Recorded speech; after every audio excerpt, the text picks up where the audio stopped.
Thank you, Mr Deputy Speaker. I should start by welcoming the opposition's shift in wanting to have a debate on the strength of the armed forces that actually focuses on enhancing them rather than weakening them. However, it would perhaps have been better if the Shadow Defence Secretary had been upfront about the £38 billion black hole in the defence budget that the last Labour government left behind. A shortfall that meant painful cuts were required in the 2010 review.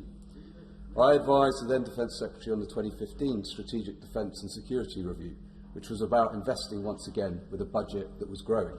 And the integrated review and the Defence Command paper together build on those reforms and highlight the intensifying threats we face and the need to continue to modernise and adapt our forces, backed by a budget that matches the ambition.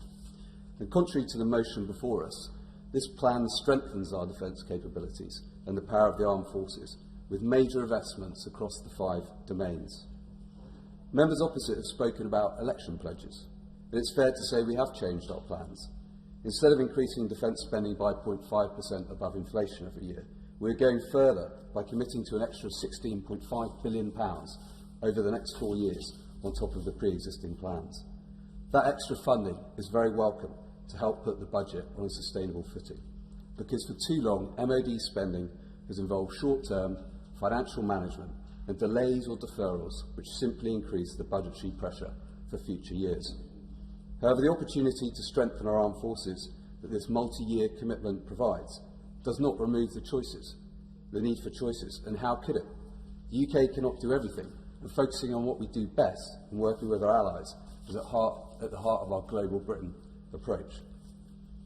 During the debate, there's been an understandable, if slightly misplaced, focus on the arbitrary numbers in the regular army, given the changing picture threat. Military chiefs, in my experience, are more interested in the ability to generate and deploy forces rapidly, and a more agile army with technological advantage can have greater effect with fewer people. Mr Deputy Speaker, the significant increase in defence spending provides an opportunity to deliver for our servicemen and women, as well as taxpayers, and there now needs to be a clear focus from the Ministry of Defence and the commands on implementing these plans. That means a more agile approach to procurement with better control on costs and programmes. It means addressing the recommendations of the Public Accounts Committee's recent report and having robust plans to deliver efficiency savings. Finally, it means an improved offer for everyone who serves our country as well as their families. Morris.